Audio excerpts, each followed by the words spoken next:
I have to admit, character development is certainly Orville's strongest suit.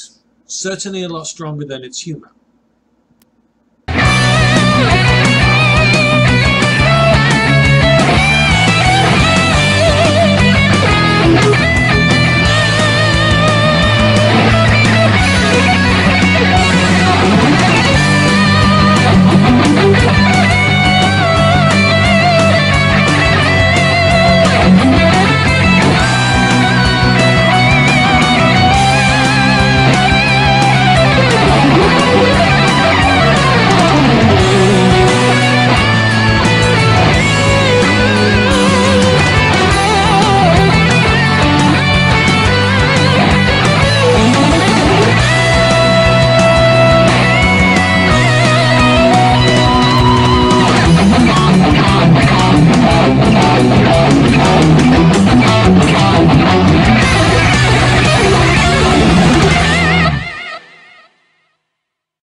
So now we have episode 2 of Orville, kind of like a 90-minute shtick for us to actually get used to now. They're like normal pilots, you know, giving us an opportunity to understand a little bit more of the supporting cast, which I'm actually a little bit upset that Orville episode 1 kind of left out. Understandably, it only had, what, 48 minutes in order to introduce to us a story.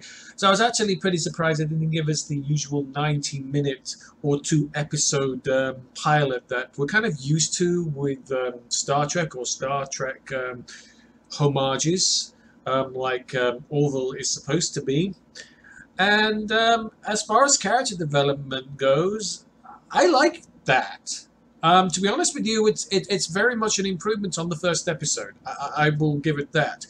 I will confess I'm somewhat dubious about Ed Mercer's captaining style, largely because I would have thought he would understand how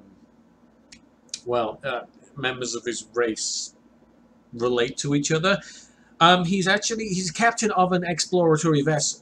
He's captain of an exploratory vessel, which means he's exploring, which means there's going to be first contact situations. And if he doesn't understand the cultural dynamics of his own crew, there's going to be a problem.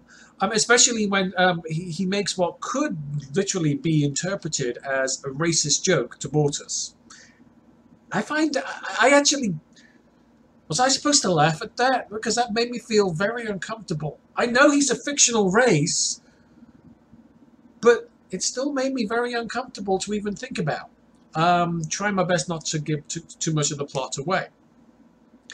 I am very impressed with Alara Katan's character development in this episode. Talk about throwing somebody right in the deep end, especially and how to react to that. And I got to admit, Bortus, I'm loving even more.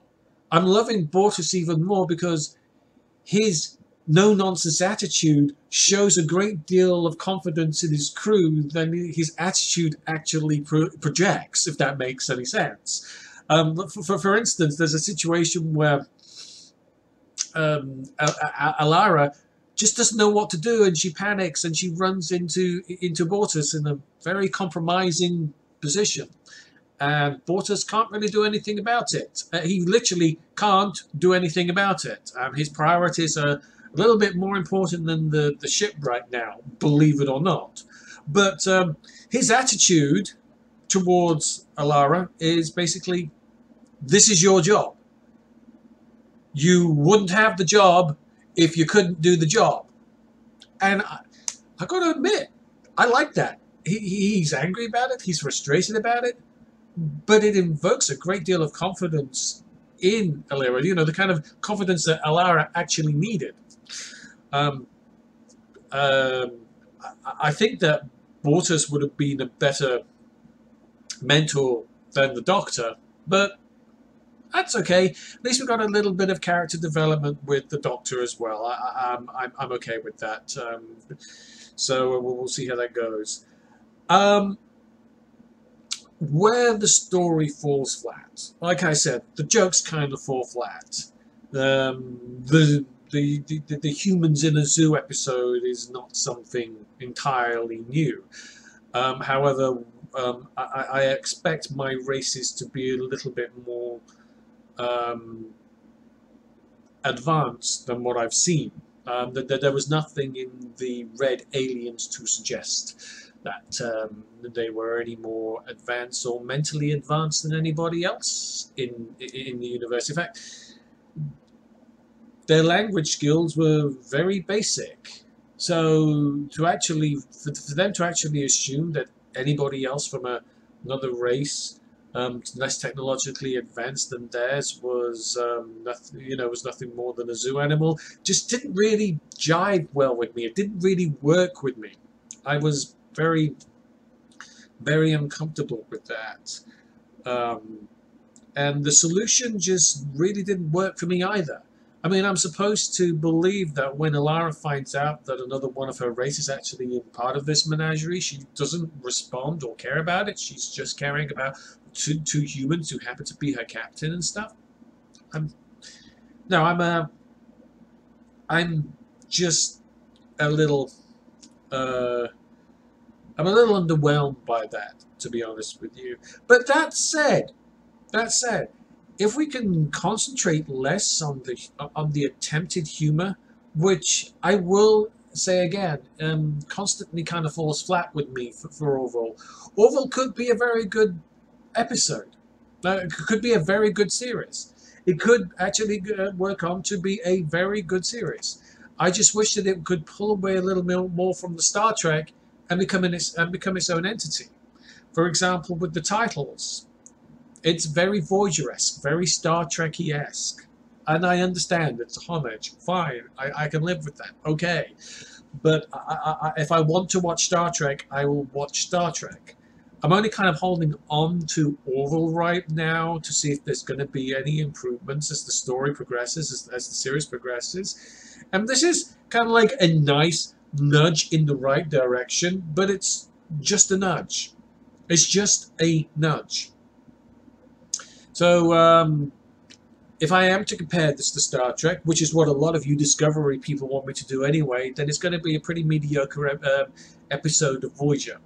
I'm sorry to say. That said, it's a touch above Voyager in that respect. So it does have hope.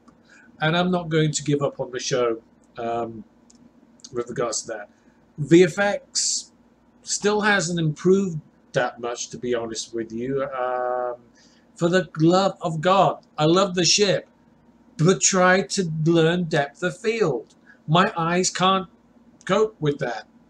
The way you do things, the way you do that. It's depth of field. It, please, DOF. Learn DOF. The music was just as good. I heard vibes of Star Trek II: The Wrath of Khan in the music.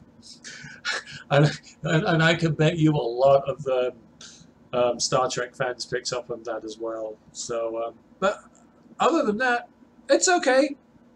It's okay. I'm okay with Orville right now.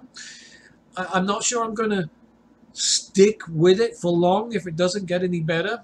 The cliffhanger at the end, I actually liked. Should be interested to see how that develops. But other than that, I don't know. Like I said, Ed Mercer needs to improve on his people skills, especially when it comes to other races. So, yeah. Anyway, that's it. Orville episode 2. It was much better than the first episode, but not by much. Until next time, ciao.